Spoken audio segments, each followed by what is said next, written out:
What if I told you there's a curious secret organization that has toppled governments, ran mind control experiments, and operates in over 100 countries, and it's funded by your tax dollars?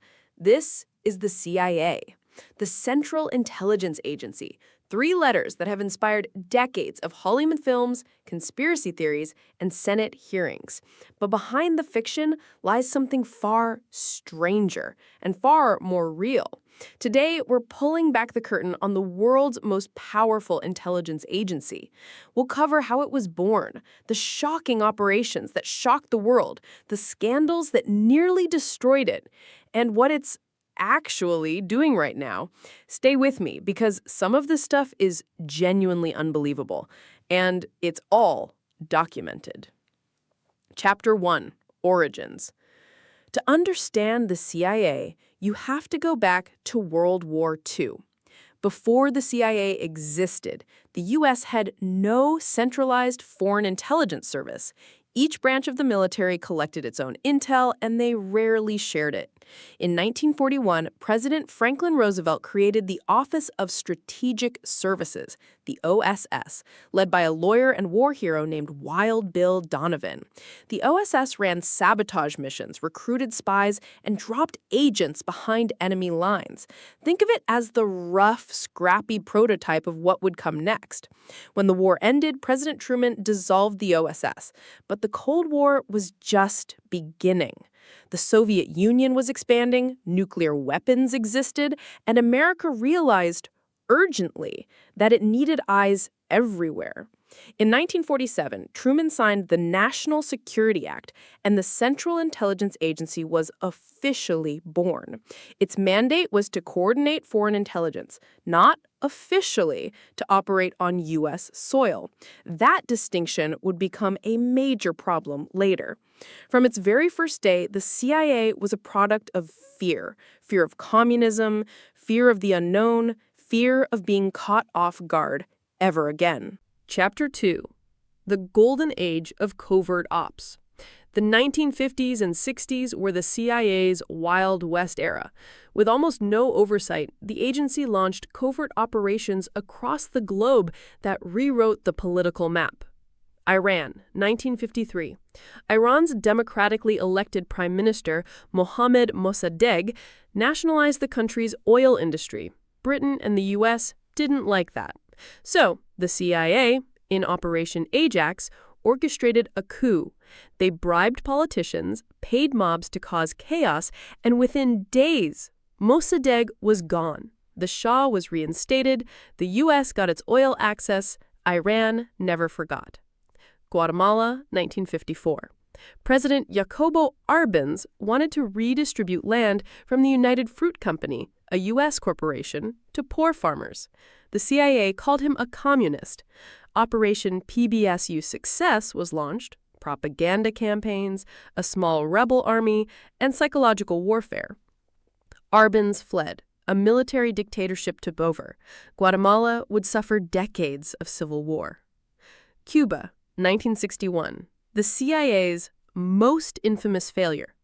After Fidel Castro took power, the agency trained roughly 1,400 Cuban exiles to invade the island and trigger a popular uprising.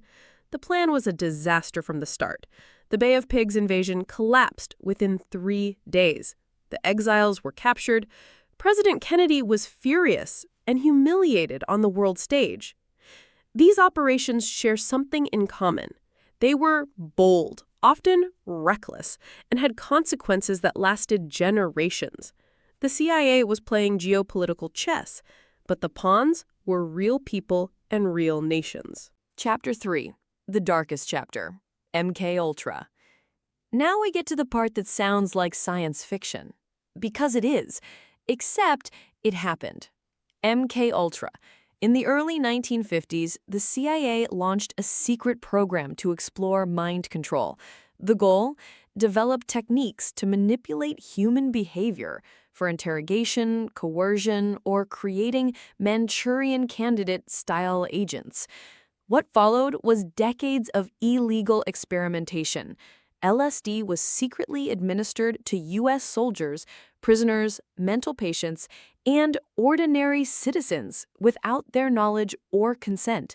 Researchers studied hypnosis, sensory deprivation, electroconvulsive therapy, and psychological torture. In 1973, CIA Director Richard Helms ordered the destruction of all MKUltra files, but a clerical error left 20,000 documents in a financial archive. They were discovered in 1977. Congressional hearings followed. America was shocked. MKUltra remains one of the most disturbing examples of a government agency operating completely outside the law against its own citizens. It was real, it was sanctioned, and it ran for over 20 years. Chapter 4: Oversight, Reform, and the Post-Cold War Era. By the mid-1970s, the CIA's unchecked power had become a national scandal. The Church Committee, a Senate investigation, exposed assassination plots against foreign leaders, illegal domestic surveillance, and the full extent of MKUltra. For the first time, serious oversight was imposed. Then came the end of the Cold War. The Soviet Union collapsed in 1991, and suddenly the CIA's entire identity was in question. Who was the enemy now? The agency struggled to adapt.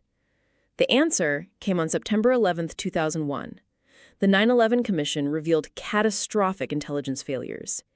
Agencies hadn't shared information, warnings had been missed, the CIA was restructured, the Director of National Intelligence was created above it, and the agency pivoted hard toward counterterrorism.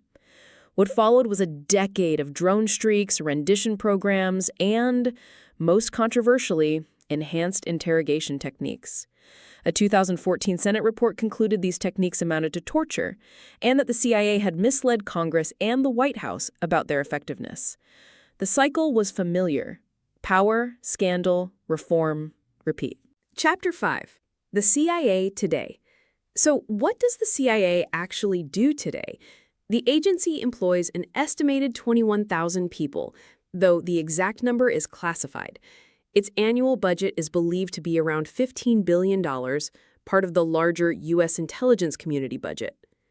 Today's CIA focuses on 4 core missions: collecting intelligence, analyzing threats, conducting covert action, and counterintelligence, stopping foreign spies from penetrating U.S. operations. The threats have evolved.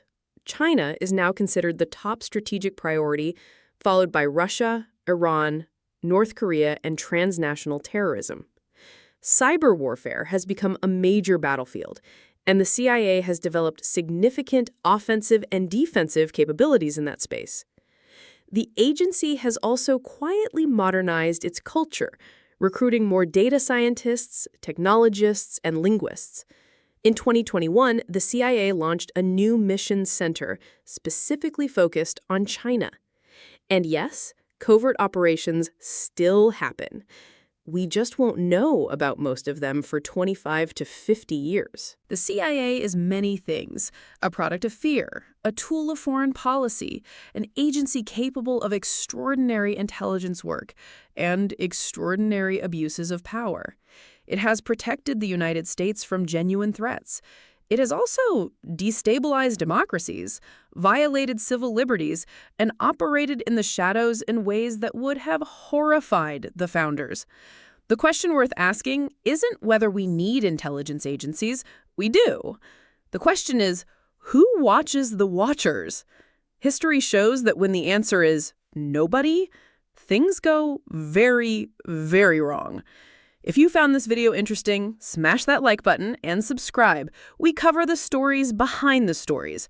Drop a comment. What CIA operation do you want me to cover next?